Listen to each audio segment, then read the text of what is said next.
എല്ലാവർക്കും നമസ്കാരം. ഇന്നത്തെ സുഭാഷിതം: ഹസ്തസ്യ ഭൂഷണം ദാനം, സത്യം കണ്ഠസ്യ ഭൂഷണം, ശ്രോത്രസ്യ ഭൂഷണം ശാസ്ത്രം, ഭൂഷണൈഃ കിം പ്രയോജനം.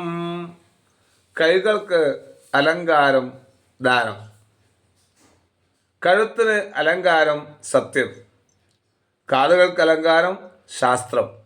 മറ്റലങ്കാരങ്ങളെ കൊണ്ട് എന്ത് പ്രയോജനമാണ് ഉള്ളത്? കൈകളിൽ വളകൾ അണിയാം. ആ വളകൾ കൈകൾക്ക് തീർച്ചയായും അലങ്കാരം തന്നെ. പക്ഷേ അത് കേവലം ബാഹ്യമായ അലങ്കാരങ്ങൾ മാത്രം. ഏതൊരവയവത്തിനും ശോഭ കൂടുന്നത് ബാഹ്യ അലങ്കാരങ്ങളാലല്ല, ചെയ്യുന്ന പ്രവൃത്തികളിൽ കൂടിയാണെന്ന് കവി ഇവിടെ വ്യംഗ്യമായിട്ട് പറഞ്ഞിട്ടുണ്ട്. ദാനം ചെയ്യുന്ന കൈകൾക്ക് ഏറെ അലങ്കാരം വേണ്ട എന്ന് കവിയുടെ വ്യംഗ്യമായിട്ട് പറയുന്നു. രണ്ടാമതായി കണ്ഠത്തെക്കുറിച്ച് പറയുന്നു. കണ്ഠമെന്നാൽ കഴുത്ത്.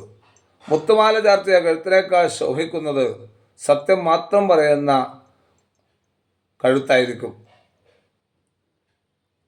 അടുത്തതായി കാതുകളെക്കുറിച്ച് പറയുന്നു. കാതുകൾക്ക് അലങ്കാരം കുണ്ടലങ്ങളേ അല്ല, നല്ല ജ്ഞാനം കേൾക്കുക, ഉൾക്കൊള്ളുക എന്നതാണ് പ്രധാനം. ഭദ്രം കർണേഭിഃ ശൃണുയാമ ദേവാഃ എന്നൊക്കെ ഉപനിഷത്തിലൂടെ നമുക്ക് മനസ്സിലാക്കുവാൻ വേണ്ടി സാധിക്കുന്നുണ്ട്. വളകളും കുണ്ടലങ്ങളും ഒക്കെ തന്നെ കേവലം ബാഹ്യാലങ്കാരങ്ങൾ മാത്രമാണ്. ദാനാദി സദ്ഗുണങ്ങൾ ഉള്ളവർ എന്തിന് ബാഹ്യാലങ്കാരങ്ങൾ ധരിക്കണം എന്നാണ് ഇവിടെ കവിയുടെ ചോദ്യം. നന്ദി, നമസ്കാരം.